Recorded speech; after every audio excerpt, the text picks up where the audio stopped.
Иә, бицепс шығарғым келеді. Әрине, себебі бицепс ең әдемі бұлшықеттер қатарына кіреді.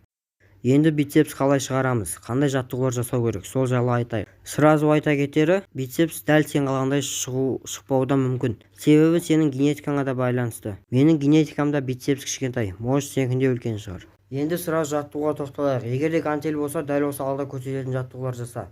Гантелің болмаса, олардың орнына 5 литр баклашканы қолдансаң болады. 5 литр баклашка 13 және 15 жас аралығындағы балдарға негізі норматив. Егер де сіз 14-15 жастасыз, жаттығу жасап жүргеніңізге примерно 5 айдан асты.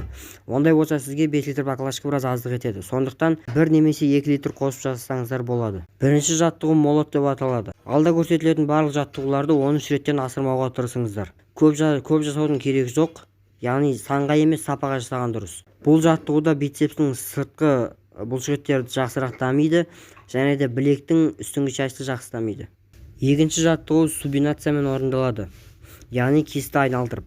Кесті айналдырған ол екіге бөлінеді: субинация және пронация. Субинация кезінде бицепс жақсы жұмыс жасайды, яғни осы жаттығу ең эффективный жаттығулардың бірі.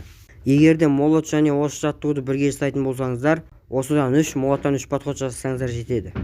Айта кетер жайт, бицепсті бір күн жаттықтырып, бір күн демалдырған дұрыс. Бұлшықет тренировка кезінде емес, демалған кезде өседі, яғни восстановление деп айтады, қазақша қалыпқа келу.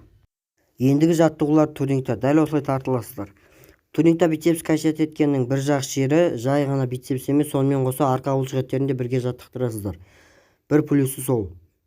Бұл жаттығудың техникасы тезірек көтерілесіздер және асықпай түсесіздер. Сол кезде бұлшықет жақсы жұмыс жасайды.